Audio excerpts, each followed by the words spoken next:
Hello, everyone. Welcome again to another MedFit Education Foundation webinar. And today we have Christine Conti. So she's presenting pressure points and stress, unlocking physical, emotional, and cognitive potential. And I think we could all use at least one of those three at any minute of any given day. So let's meet your presenter today. And if you attended our webinar last week, she was with us then as well. She's back for a solo performance this week, and she got over 20 years in the fitness industry. She's CEO of Conti Fitness and Wellness, author of MedFit Classroom's Arthritis Fitness Specialist online course for us, and she's co-author of the Orthopedic Fitness Specialist course and our Eating Disorders course. And she is the creator of Let's Face It Together, a facial fitness and rehabilitation program. She is co-host of the Two Fit Crazies and a Microphone podcast, and she's author of the book Split Second Courage: What If Your Fears Were the Key to Your Dreams? I'm your host, Jonathan Ross, Director of Education and author of our Alzheimer's Fitness Specialist course, but that's all the time you get with me because it is time for Christine to present her content for the day. So turning it over to you. Thank you so much, Jonathan, and I am so happy to be back with the MedFit webinar series. And today is a very special webinar, and I'm really excited to share this information with you. So I'm going to go ahead right now and share my screen with you. All right, let's do this. So welcome everybody. All right, I'll get this started. And this is pressure points and stress, unlocking physical, emotional, and cognitive potential. Now, as Jonathan said before, I think all of us can use a little bit of, stress relief, anxiety, tension that we all have in our lives. And today I'm going to be bringing to you maybe some different ideas to think about, something you may not have tried, something that maybe you have tried in the past and you still have questions about it. Does it really work? How do I do this? Am I doing it correctly? And, what does the research say at this point? Because let's face it, there's a lot of different information out there today, and you don't really know how to see through that white noise. So I always encourage all of you, whenever I bring to you a presentation, that in 45 minutes, I'm not going to make you an expert on anything. But what I am going to do is bring to you some ideas that I encourage you to question, and I also encourage you to take a deeper dive. And that is exactly what I'm going to ask of you today. And we are going to try some of these out. I'm going to ask you about, how do you feel before? How do you feel after? And walk you through some really basic pressure points that you can use throughout your workday. No matter whether you're working in an office or you're working outside or you encounter any stress in your life, this is for you.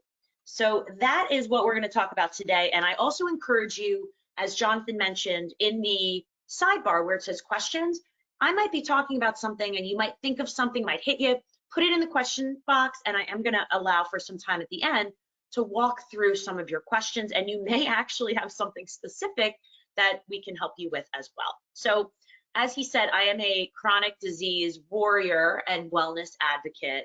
That is what I do. I've spent years and years of research with doctors and exercise scientists and nutritionists.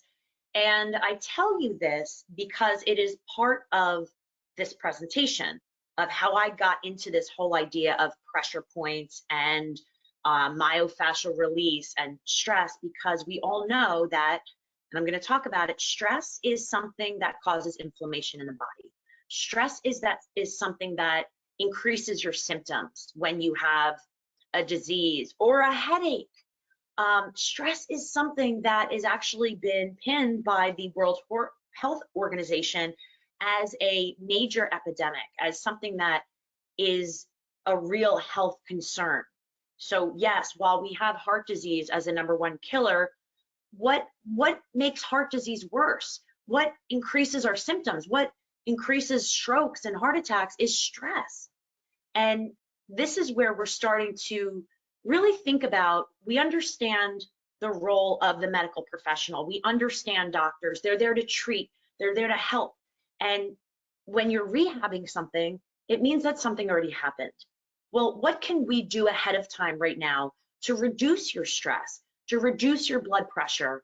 And this is just another technique that I want to introduce to you after using it and researching it myself. As I said, I'm a warrior and wellness advocate, and about, I don't know, 15 years ago at this point, I was diagnosed with an advanced autoimmune disease that I'm supposed to be crippled right now. And I'm standing here before you, sharing with you some of the things that I've researched and even put together some studies to see how we can possibly live more healthier lives in a holistic way. And this is just one of them. So coming to you from personal experience as well as research, that is where this stands today. So what I want to share with you before we even begin is the black dot. So I'm not sure if you've ever heard of this story or not, but I want to take just 2 minutes and tell you about the black dot. So there was this professor, and he had a class come in, class of freshmen came in. He gave them all a piece of paper. That was their prompt. They were supposed to write. On that piece of paper was a blank white sheet of paper, and in the middle was a black dot. That was it, nothing else. He then gave them a prompt, and he said, you have 30 minutes to write about that paper. Write about the paper, that whatever you see in front of you, I want you to write it. I want you to describe it. What is it? And after 30 minutes, the professor, he grabbed all the papers and he went through them and he's reading them. And the next day, all the kids come back and they're still confused. They're like, what is happening? Well, he said, all right, students, in all my years of teaching, there is not one student that has ever written about all that white space that exists on that paper. Every single student described that black dot, every single one of them. And what's fascinating is that there is this entire paper, yet the only thing they focused on is the black dot. And obviously he did this to prove a point. And I tell you this story as we go into this because stress is a huge part of our lives. And sometimes we forget to focus on all of the other things, the ancillary. We focus on that one negative, that one comment, that one bad thing that happened, and we forget about the rest of the good, the rest of what's going on. And we get sucked into that black dot. And that is why I want to start with this story, because how many of us are guilty of living a life where we focus on the black dot? And with that said, over the past, I would say 3 decades now, I was an investment banker, stressful. I was a teacher, an English teacher and professor, a little stressful at times, mother, right? Sister, brother, caretaker, whatever it is. We all have these boxes that we check. We all have these hats that we wear. And one of the things, especially after going through this pandemic, is the call for help, that we need to reduce our stress and anxiety. We see what's happening with all the chronic diseases and conditions. And guess what? Stress plays a big part in this. We need to improve the physical, mental health, stimulate blood flow, activate the brain, increase overall wellness. And guess what? We know we need to do it, but we don't always do it. What can we do to infuse something into our life that might be so simple, that might make a huge difference? So this is what we're going to focus on today. How do we get this into our lives? And what we're going to talk about is, okay, so how do we unlock physical, emotional, and cognitive benefits using something like pressure point techniques, with or without any massaging tools? And how do we learn some of these points? Where are they? And how is it that you're saying they improve circulation and memory, and then decrease stress and anxiety? I mean, that seems like a big, big statement, but there are tremendous benefits. And again, this is a social and emotional technique to improve our health and wellness. So let's get right into this, and I want to share a couple things. We're going to identify the pressure points, main ones in our body today, explain some of this evidence-based physical, emotional, cognitive benefits that accompany with it, and then we're going to apply it. We're actually going to do it in a little bit, and I'm going to ask you about your mental state before and after. So here is a little bit of info about some of the projects that I've done and worked on, and being that I'm a board certified teacher, work a lot with schools. And one thing that it keeps coming up over and over is the statistics about depression, anxiety, the suicide rates, the rates of, drug use. And what's interesting is that, yes, it's always existed, but it's so much more. Social media has caused a disaster sometimes with, the ability for people to feel depressed and worthless and you name it. So I decided, yes, it's really important to focus on adults, which again, we talk about the MedFit network and MedFit classroom and all that information. So I thought, you know what, let's start with the students. Let's see what's going on here and working its way up, because obviously as an adult, if you're kind of depressed and we've got some sort of, stress and anxiety, where does it start? And do we just not have the tools when we're younger to translate as we get older? And I don't know about you, but if you think right now about when you were in school, did they give you a lot of techniques to release stress and tension and anxiety? Because I'm going to tell you right now, my schools didn't. I mean, maybe you ran and that helped you feel better, your blood circulate, but there were a lot of people that absolutely abhorred movement.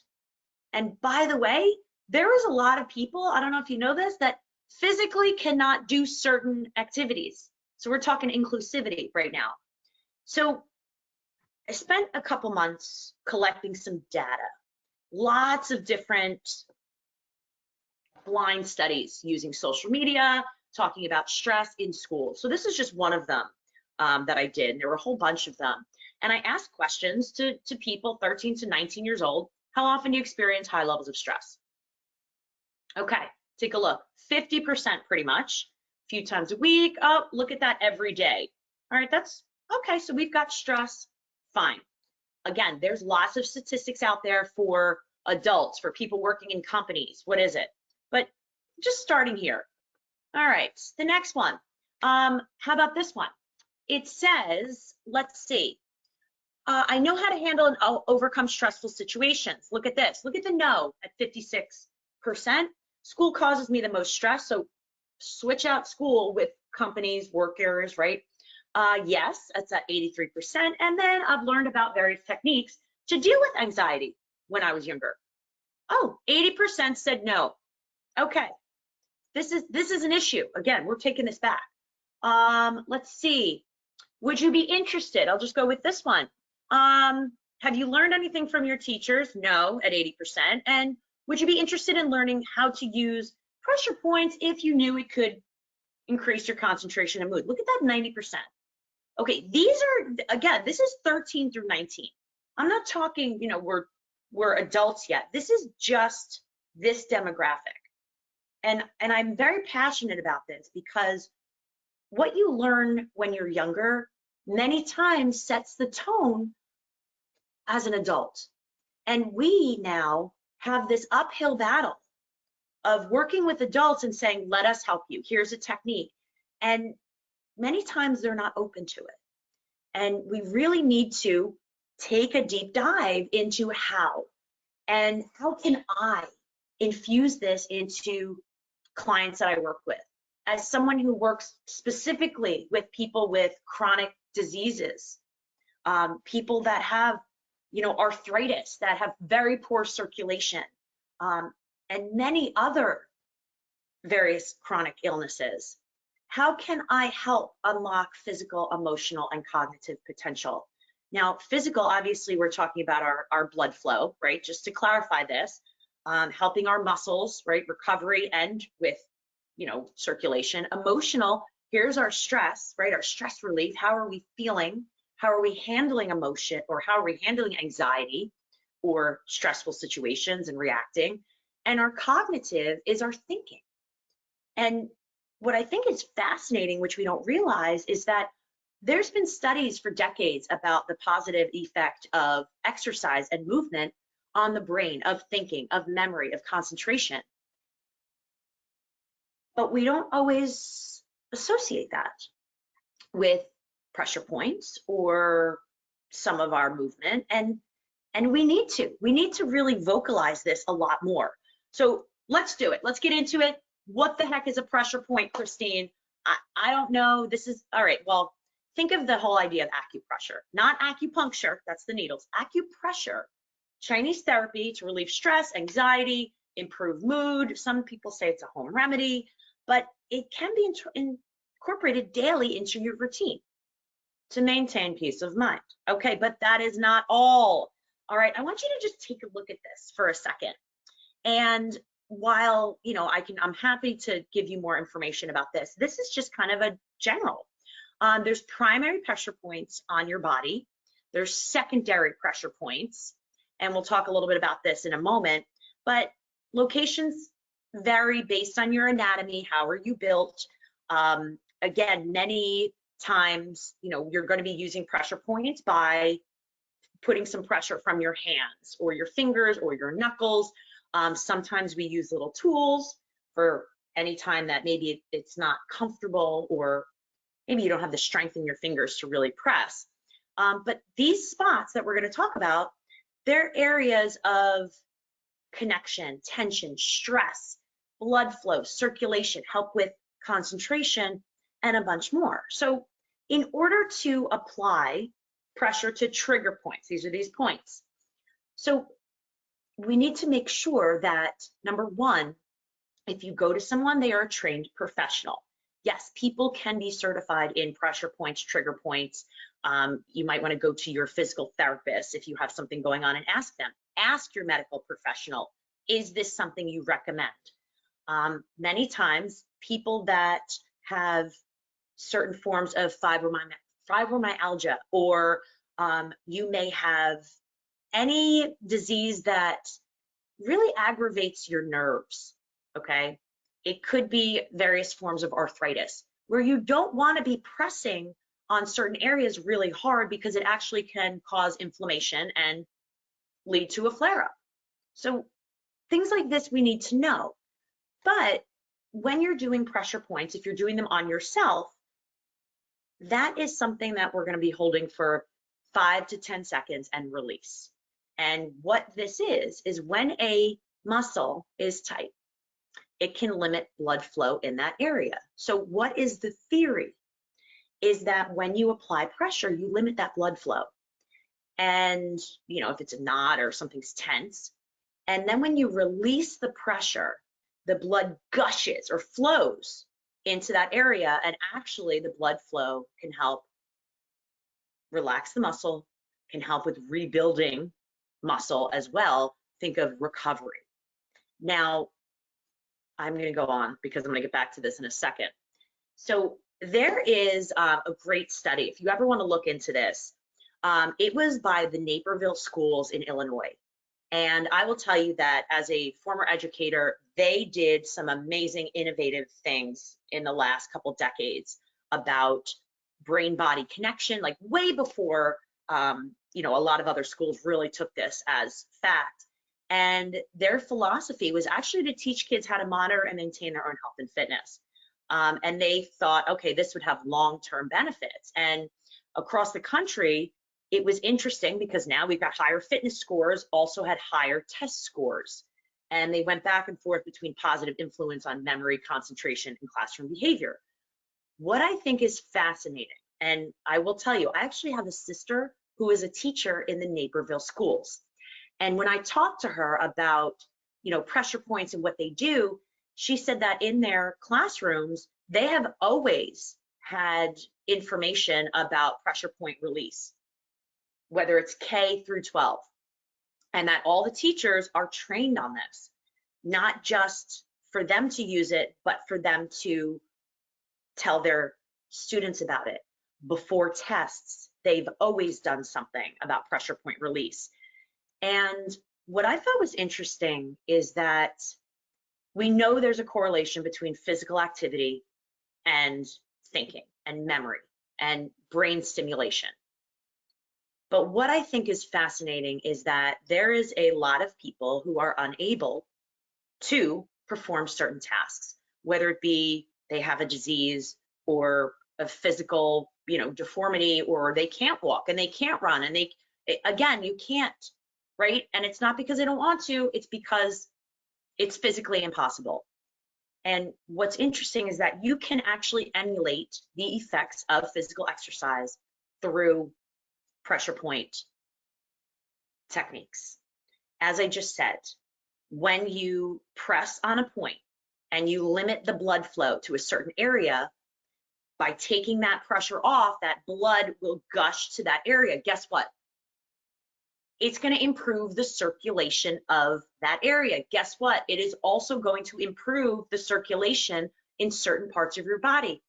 Also, that is going to have a great effect on overall circulation, which also helps the brain. So this is a really inclusive tool that I wanted to share, especially when you're working with certain demographics of people. So emotionally, think of emotional healing, relieving the body of tension and pain and emotional distress. There is a direct correlation between chronic pain and depression. The studies don't lie. Direct correlation between the two of them. And if you notice, I do have notes that you can, that I have on here, that there's lots of different studies, there's lots of different places to go that you can actually see and check out some of these studies and the research.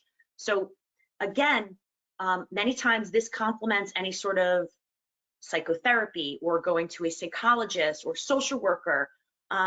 Again, firm pressure on the pressure points really does help that body. And again, helps with, we always talk about serotonin and dopamine and cortisol and what these do and how they affect your body, and stress, another great benefit. So cognitively affecting exercise, again, 3 levels: optimizing the mindset, improving alertness, attention, motivation, preparing, encouraging nerve cells to bind to one another. That's cellular basis, right?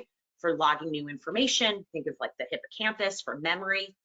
And spurring the development of nerve cells, again, in the hippocampus. We love the hippocampus, right? We love it. That's a lot of memory takes place in there. It helps that brain get ready to learn and helps with retention as well. So how do we find these pressure points? I know now I'm getting to where we've wanted to be now that we've got a little bit of a background. And TCM represents traditional Chinese medicine when you see that. And we're going to refer to landmarks on your body. Such as, if you take a look, and you could start finding these as I start kind of walking through, the crease between the inside of your wrist and hand, belly button, the middle of your breastbone, or some of them. And landmarks are usually, they're very clear, very direct spots, like bottom of the cheekbone, directly below the pupil, right? So it'll say right here, you can find that. Usually located in your bone structures, lie an indentation or hollow, and, the center of the back of the head. If you think of, right by your brainstem. And then the large hollow of the base of your skull, you'll see underneath major muscle groups. And again, they lie within a muscle cord or band or knot of tension.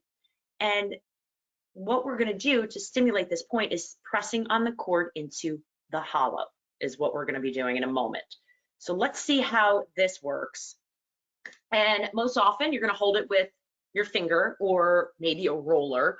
I love these. Again, I'm going to give a big shout out to my good friend Taggart, who works with Rolga. And again, if you have issues with your hands, there's little devices. Again, it can be, something like a tennis ball or a blue ball, but you really want something that has points in it so you can really get into that muscle. It makes a big difference. So alternately, middle finger or index finger can do that. Again, that was an activation tool, just one of them. And every point's gonna feel a little different. So some are tense, some are sore, some are achy. They shouldn't be excruciating pain. That's really important. And how hard you apply that pressure sometimes depends on how much muscle you're carrying in your body. Again, not a lot of muscle in there, you're not gonna be pressing as hard. And just be aware as well, people that have, maybe if you have a port because you're receiving chemotherapy or whatnot, be aware and make sure you ask the people you're working with, what about their former injuries? Because again, pressing on certain points of the body that are prone to injury sometimes could not be beneficial. All right, so the light pressure point, if it's tender or sore, all right, or let's say if it is on a sensitive area, could be back of the knee, below the ears, apply and then release the pressure. You don't want to just hold it for a long time. Little balanced approach, again, to help healing. You're still going to help with that blood flow, but it may not be as intense if you're holding it for like a minute, right? Sometimes using the heels of the hands, the elbow, the forearm, instead of a tool can also be helpful.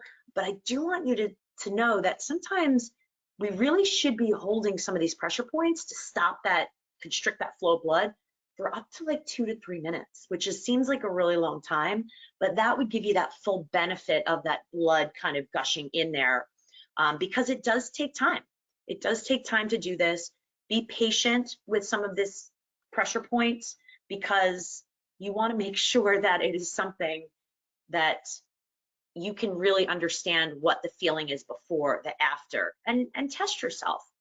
So for example, some of the general guidelines that I'd like to just go over is this. So we're not pressing on any bones when we do this. This is breathe, be smart, use variety, and use caution. Those are my kind of bam go-tos when we're talking about this. Inhaling and exhaling very slowly through the nose and out the nose.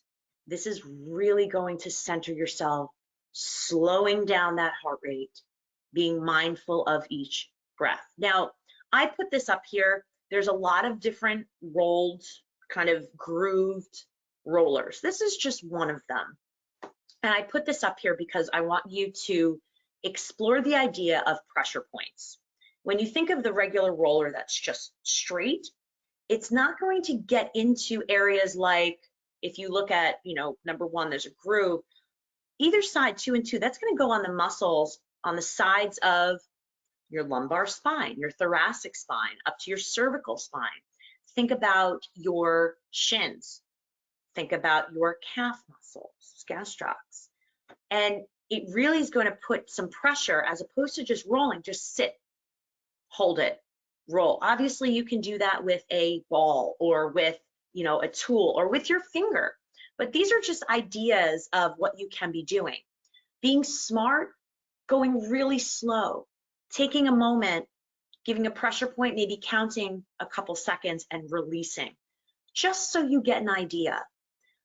Variety, are you moving just a little bit? Are you rocking just a little bit? And using caution.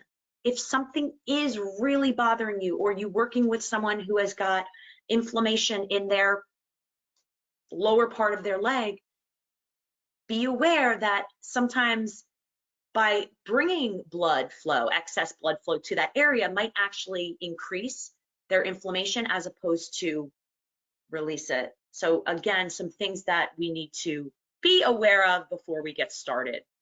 All right, so this is where the fun starts, and I'm going to encourage you to follow along with some of these basic pressure points for today.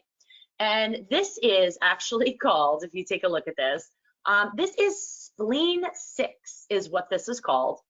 And it is located on the inside of your leg, just above your ankle. So they talk about this one for digestive, gynecological, urinary issues, but I put it in here for emotional and sleep disorders. Now, if you want to go ahead and try this out, okay, So I'm just backing up for a moment. And if you take a look, I want you to find the inside of your ankle. All right. And again, just kind of pressing. I like to press on the leg. So if this is my leg right here, I'm pressing right on the inside. You can even press on the outside of it as well. But this is one of them that you can be seated for, because it is kind of difficult to get down there to that pressure point. The other thing I want to tell you is that if you do have something that you can, maybe it is a ball like this, put it right between your legs and squeeze. That can be another form of a pressure point down there as well to hold. Hey, Christine. Hey, Yes. Christine. Jonathan, I just have a quick tip for everyone listening. If Christine's going to be demoing something, you'd like her to be a little bit larger, in between the bottom of the screen where you see her and the top of the display of her screen, there's a little drag slider where you can make her larger and what you see on her screen smaller if you like. So you can, each of you can feel free to adjust the size of her or her screen as you see fit. That's it. Thanks, Jonathan. That was great. That was an excellent tip. So if you would like to follow along, go for it. So this is something that's very simple. Again, sometimes, and I will tell you this, that it is as easy as putting one heel, right, and pressing into that inner side of your leg and releasing. So if you can, if you're sitting on one side or you're standing on one side, it is just a really super easy. Release that tension. And again, another one that has been, pressure points for digestion. So if you're thinking like, ooh, I feel a little off, that's one of them. All right, so another one that I want to share with you, Xiao Shen Li is what this is called. You do not have to remember this, but flowing to the large intestine is what this one is, and has been used over the years as digestive anxiety symptoms. So how many of you have gotten those butterflies in your stomach before you're doing something and so if you go ahead right now, if you just take your arm, bring it out, take your thumb is what I like to do, and we're going to split that arm right in half, and I'm going to press right in.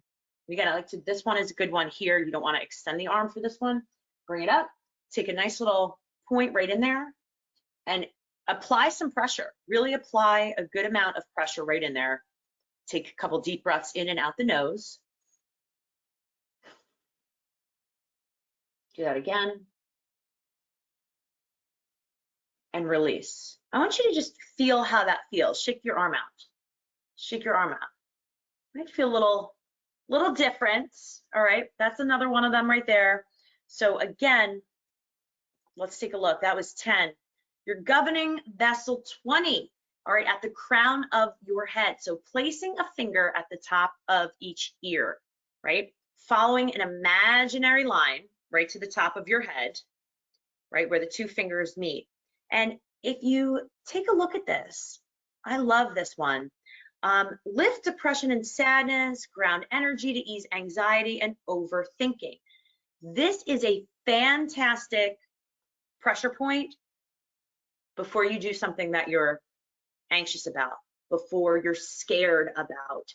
And if you want to go ahead and do this right now, I'm just going to take 2 fingers. So again, this is right at the crown of the head, just a little pressure. Might feel a little uncomfortable for a moment. You can go ahead and release. What I think is interesting is that when we do this, sometimes when you release that hand, it still feels like there's pressure there. And then releasing. Good. So we're focusing a little pressure point right on the top of your head. And again, helps with that focus and release. So there's governing vessel 20. Next up, hall of impression point, which a lot of us use this many times when we're stressed, when there's tension or you get a headache. Between your eyebrows, over your nose, between the eyebrows. I like to use 2 fingers, leaning into it. Again, this is another time where you can use a tool to kind of lean in, right? I want you to press, gentle, firm pressure. You can even add a little circular motion, and then release. I want you to think about how you feel right now if you're doing this with me. Let's do it again. Let's take a deep breath in the nose. Exhale. One more deep breath in the nose. And exhale. Good. I am just wondering, how do you feel? Do you feel any less tense? Again, firm pressure, look at that time period, 5 to 10 minutes. So for those of us that are living a crazy, hectic life and are saying, I don't have time, I need you to find 5 minutes. That's it.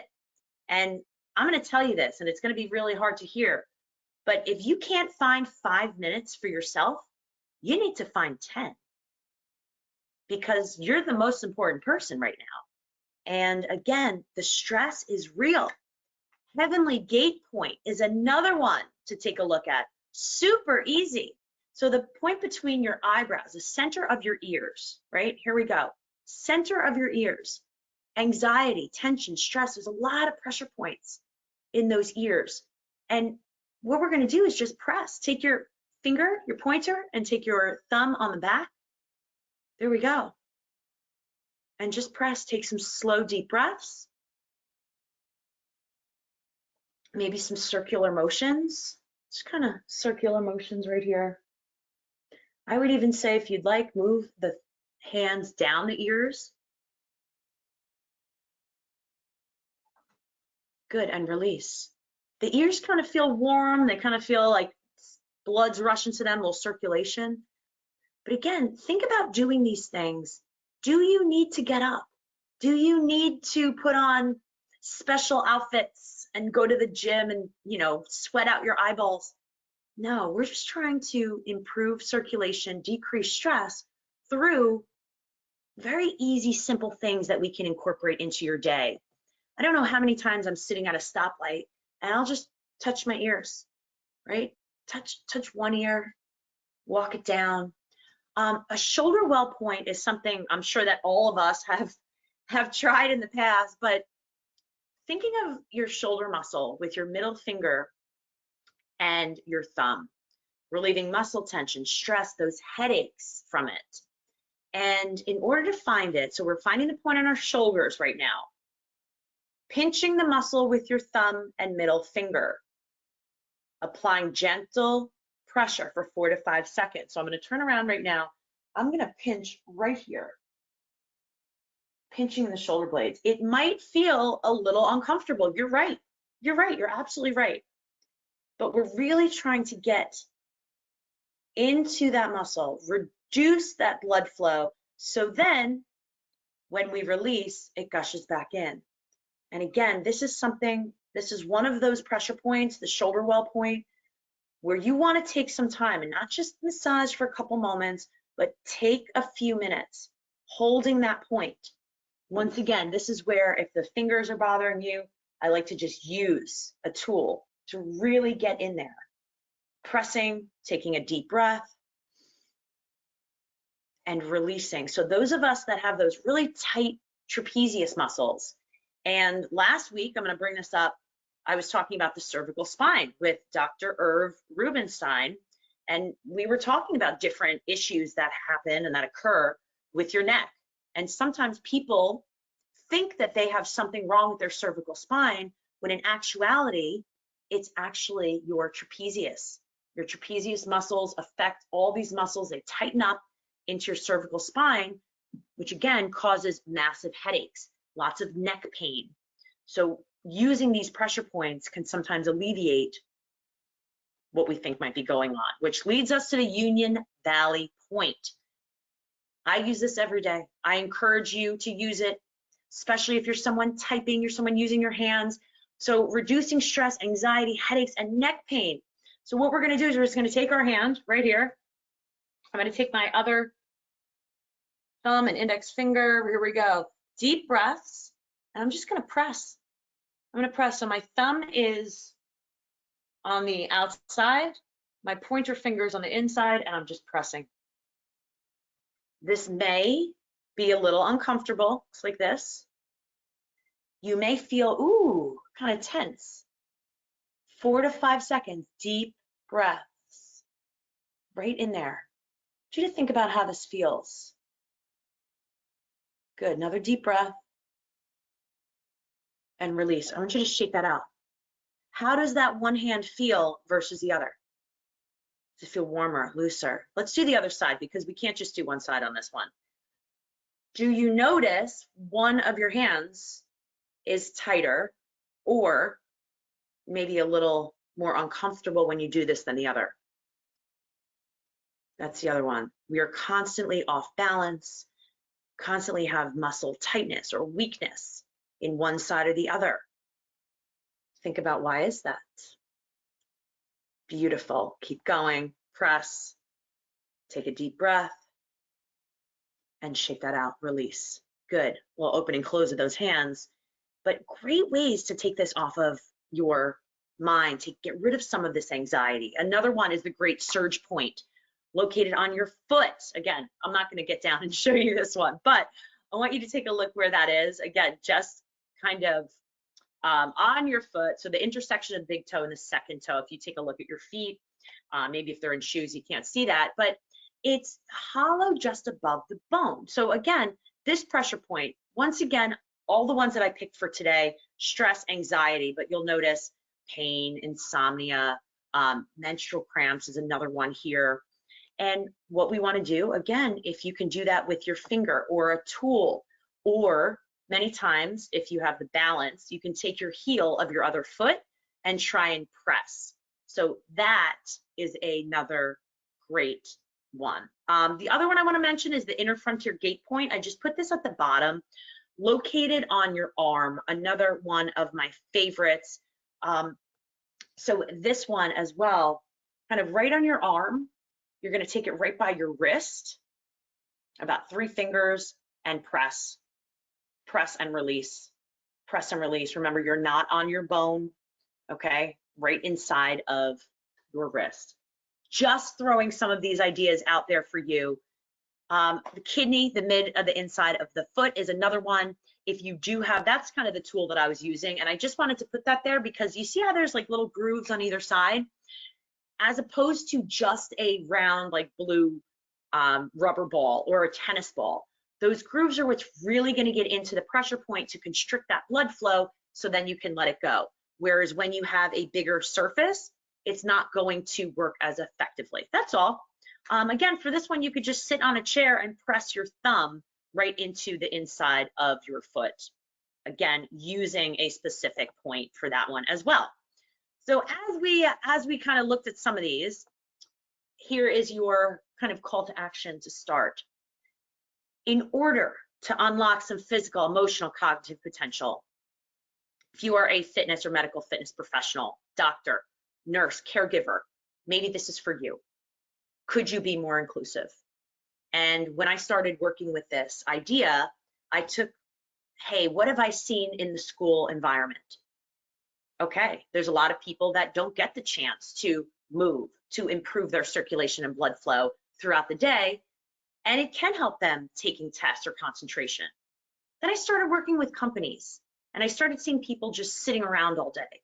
And well, there were people that they couldn't technically get up from their desk. They couldn't go for a walk. They had to be there. And then I thought to myself, all right, well, there's people that physically cannot do certain things. How can we, as fitness professionals, educate those out there that using certain tools can actually emulate what is done through exercise? And we know that exercise is the end all be all, but what if that's not the option? This is a way to be more inclusive. And when we think about this, this is also stress management. Whoever it is you're working with, whatever it is you do, and what types of techniques do you know? Many people know exercise or they know breathing techniques. Can we infuse some of these?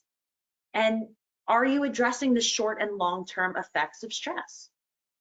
What that does to someone over years, which is why now I work a lot with people that are younger to teach them, to give them some of the tools so that we as adults are not pulling our hair out like you see there, and talking about it, being open. Do you know what will happen if we don't change our behaviors? If we don't have some tools that will help us battle stress and reduce our high blood pressure. And what is it that we're giving them? So are you addressing your physical, emotional, and cognitive potential? So as I stand here before you today, it starts with you. And I'm here to open up some of these maybe new ideas that you haven't thought of. Maybe you did try some of these in the past and, well, I want you to think of this as pressure points. Yes, you can do myofascial release through rolling. I get it. Improves blood flow circulation. But you can't just whip out a roller in the middle of your office sometimes or in the middle of a classroom to handle your stress. So again, I love lots of different ways to handle stress, but what's our role? Our role is to continue our education, to continue our self-reflection and have open communication with whoever it is that we are working with. Ask them, I've learned about this. I'm going to take a look at it. Reach out to me at any time for more information of what this is about. And do you think it can be useful? Asking your clients, are you open to trying this to reduce your stress or tension?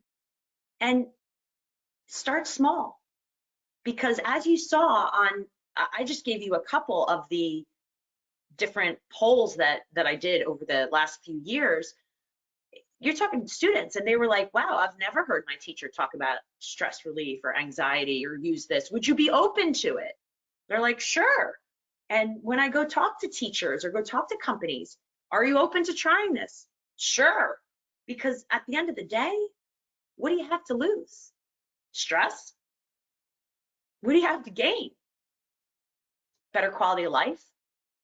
And again, the most success is found not just with one thing, but with a multi-pronged approach, which is, hey, do I have a couple techniques when I'm feeling really overwhelmed and stressed? Not just one, not just I'm going to go to yoga class later. It's what can I be doing now? What is it? I'm at my desk. I think I'm having a panic attack. Do I have a way to cope? Do I have a little roller or tool? Can I do some pressure point release? Can you teach some of these to the people you work with when they're having a bad day or a stressful situation? And, we talk about getting educated. This is, Harvard Health. I love this study. They have seen changes how the brain processes information with real life stress. And they challenged people to perform tasks like counting backwards. And any stress that they've had interferes with cognition, right? With their ability to be attentive.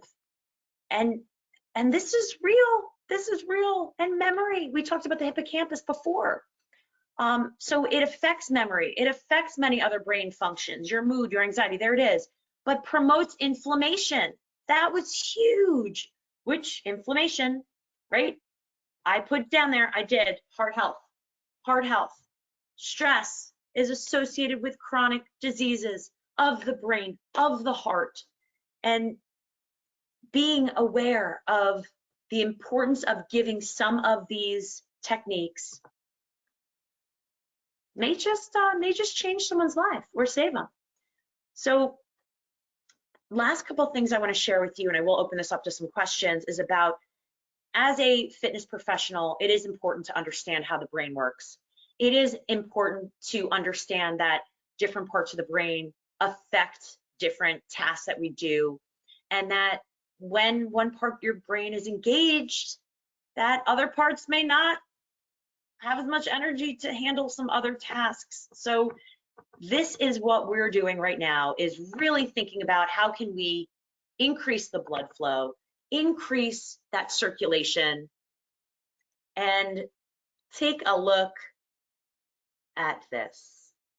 You're in an emotionally taxing situation. Think right now. Have you been in one in the last day, today, month? How about the last 3 years? How about that? The amygdala, part of your brain that governs your survival instincts.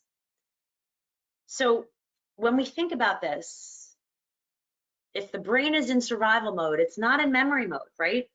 So those are our really stressful situations. When we're stressed, we forget. When we're stressed, we may have memory lapses. I'm sure we've all had these. And when we're stressed, certain hormones, gonadal hormones, they are secreted during fetal development, puberty, menopause, and they play a role in how it affects us. So I just wanted to mention some of this to you because it's time for action. It's time for the now what? Now what do we do? So as I said before, I'm not here to make you an expert in pressure points and to tell you that you need to use these, for hours every day. Not at all. I'm here to get you to think. And I want you to think back to all of the different techniques that you use, maybe for yourself, for your clients, to reduce stress, to reduce tension, to reduce anxiety, and also to increase overall health. And as part of the MedFit network, we are all together in this. We are all warriors. We are all trying to get the word out for health and wellness and fitness. And sometimes you're going to hear me even talk about, arthritis. And I'll talk about, like last week, I talked about orthopedic fitness and spinal health. This is all just a huge part. And my good friend always talks about wellness as an umbrella. And that umbrella includes many different panels. And there's fitness, and there's nutrition, and there's hydration, and there's sleep, and financial wellness, and relationships, and stress is a huge part of this. So what part of your panels are you not working on? And what little tools may make a huge difference at the end of the day? Because if you are not working on your stress and tension and don't have little tools and little tips, the rest of that umbrella may not keep you dry. So time for action is, what is it that you can infuse today? And I do want you to take one of those little things. I only had a couple today of pressure points. Take one, use it. Maybe use it with one of your clients, maybe your family members, maybe yourself, and see if that does anything for you the next time you're stressed. Deep breaths, hold a pressure point. We have the ear, we have the crown of your head, right? We had right in our arm. Okay, we had right in between that thumb and pointer. All right, a couple different spots on our feet. You never know what that can do for you at any given time. So with that said, before I turn this over to Jonathan for some last minute announcements and questions, if you do have any, personal questions or whatnot about pressure points and about some of the studies and research, I know that there's a lot of information on the handouts that if you want to read more, you can go there. In addition, I'm an open book. I'm happy to give you more resources. And again, you can reach me at Christine@contifitness.net is my email, website, and then of course I'm on Instagram. I always trying to give some tips and tools here and there. But I appreciate all of you, and I hope that you got a couple different tidbits that you can either further research or maybe use with some of your clients. Awesome. Thank you, Christine. And yeah, everyone, she really is a very giving soul. So if you need anything or have questions about this, just really don't hesitate to reach out, because she wasn't kidding when she said she's willing to help. So that's kind of known her for a few years now. I always find it fascinating imagining you as an investment banker. I just think that's a fun visual for me, given your energy level. The investment. Oh my gosh. I have to say the investment banking industry must have got a lot more boring when you left. So. I did organize a lot of outings also, like a lot of events while I was there. All right, so let's jump into the questions, and I have a couple here for Christine for sure. This one looks like, pull out the question panel, make it large so I can see it. There was a question from Jill about the hall of impression point. She said, isn't that bone between the eyebrows? So I think she's saying, aren't you pressing on bone between the eyebrows there? Or maybe she needs help locating that. So when you think of this point, it is technically right between the eyebrows. You think of, so it's, you've got your frontalis muscles is what we're thinking of right now. Your frontalis muscles are all on your forehead. So really you're pressing into your frontalis muscles for this one and releasing. So with that, you know, again, technically, yes. Is there bone under there? Yes. Just like, you know, with your skull, when you're pressing on that, yes, there's bone under there. But what we're thinking of is getting those muscles that are in front of it. So again, you're pressing on the frontalis muscles, stopping the flow of blood, taking it out. That's a really good question. Yes. All right, Tim's got a question. I think this is just a quick question to clarify something. His question is on the Shushan lead pressure point. The screen says to apply pressure to the area below the outer elbow, but so he took that to mean the outer pressing arm. here. Yeah, he said you were pressing on the inner arm. He just wants to confirm the right place to press. Make sure when you do this, because I had my thumb here, but I had my other hand on the other side, and I don't think that you could see that. So what I should have done is taken my arm out of its socket and showed you this. You are absolutely right. There's a spot right here. I'm pressing on it right now, and I'm like, it is absolutely a fantastic spot. So right here, good. But yes, I was showing it just by pressing on the inside when the other part was here. All right, Gary's got a question. Why so much difference in holding time?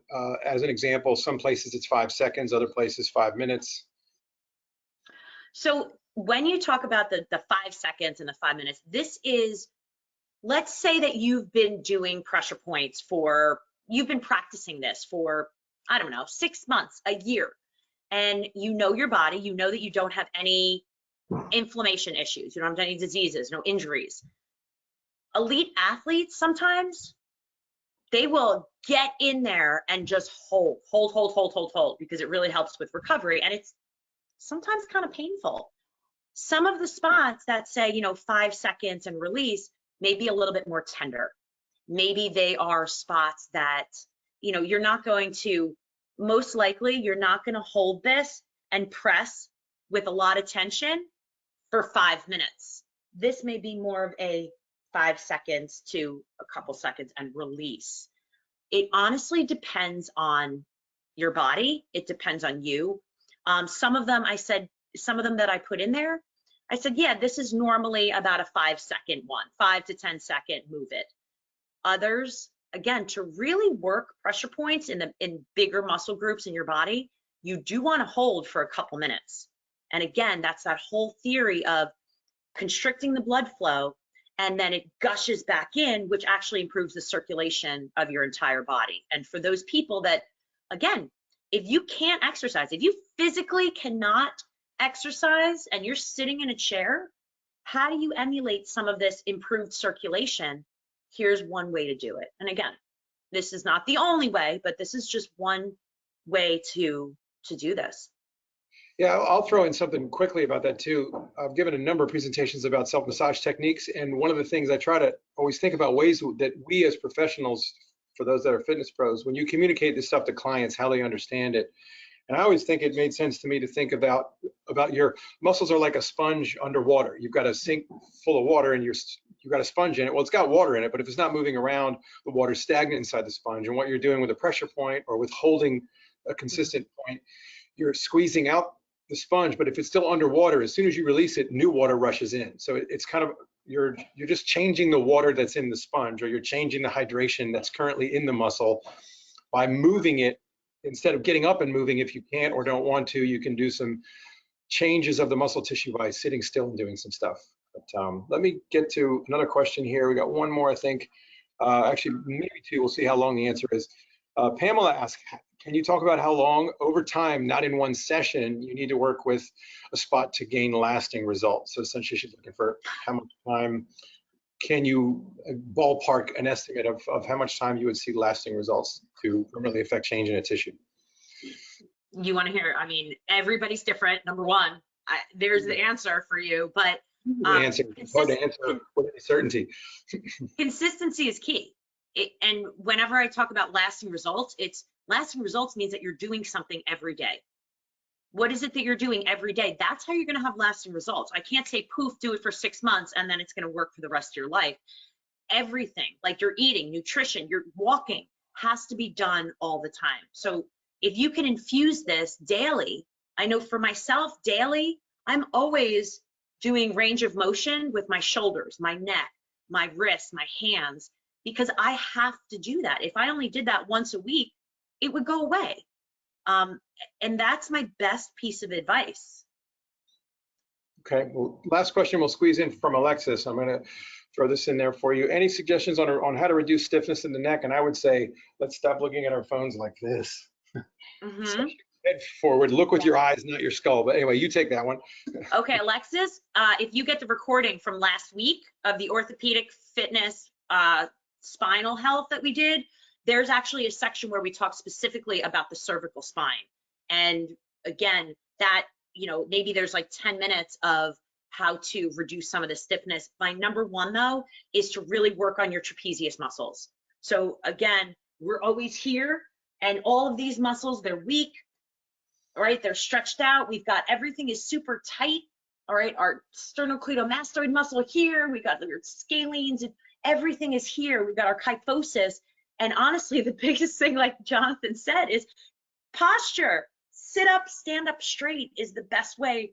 Reducing symptoms, like we talked about already, taking the thumb and the forefinger, giving the pressure point on the trapezius muscle by the shoulder blades, squeezing, releasing, and then of course, making sure that we are rolling our head, looking around, and again, shoulders back and down. Those are my go-to, period, the end, helps right away.